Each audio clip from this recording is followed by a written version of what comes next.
Senator, I think we can do both. And I think it has been a false choice. You might get me worked up here. I do think a false choice has been presented. Look, people who have no ideas rely on fear to persuade.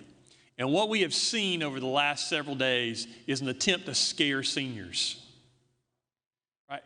I think that is unconscionable. Because that's exactly what the persuasive attempt has been, is we got to scare them. We got to tell seniors that if this happens, they're going to kill grandma. Right? And I think that's beneath the dignity of the executive office. That tells me that you really think you're in trouble, right? You don't have a plan. Again, I think we can do it. And I really think, the Senator from Beaufort talked about this. If you had somebody who had the capacity and the willingness to stand in front of the people of South Carolina and say, look, here's the situation. If we could bump you back 1 week, if we could bump you 1 week and we could get children back in school for 2 months, would you do it? Senator, I'm convinced that most of these people, overwhelming majority of these seniors, would absolutely say, I'll do it.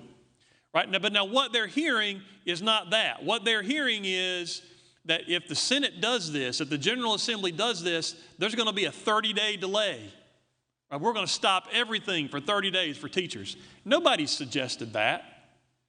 That's not at all what's happened. We can do it, Senator. It just takes some leadership and the commitment and the will to do it. That we're getting some significant pushback from DHEC. Well, maybe pushback isn't the right word. They're just not helping. Right? They're not doing anything to help. But that is typical government BS. We can do this stuff if we just put our mind to it and do it. But if we're going to keep, that's too hard. The system isn't designed for us to do this. Well, I don't care what the system's designed for. Do it. But you've got to have leadership in order to do that type of thing. And right now, we are severely lacking in leadership in South Carolina to accomplish these tasks.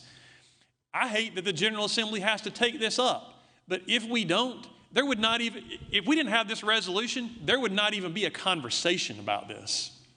It would be completely glossed over. So to your question, yes, I think we can do them both, but it takes a commitment to stand up and do it. And so far, we're the only ones. This body is the only one who's willing to do that. Well, Senator, that's what I would recommend. I think that's the right thing to do. If you believe that passing 516 and 3707, I think that's the appropriate course to do both.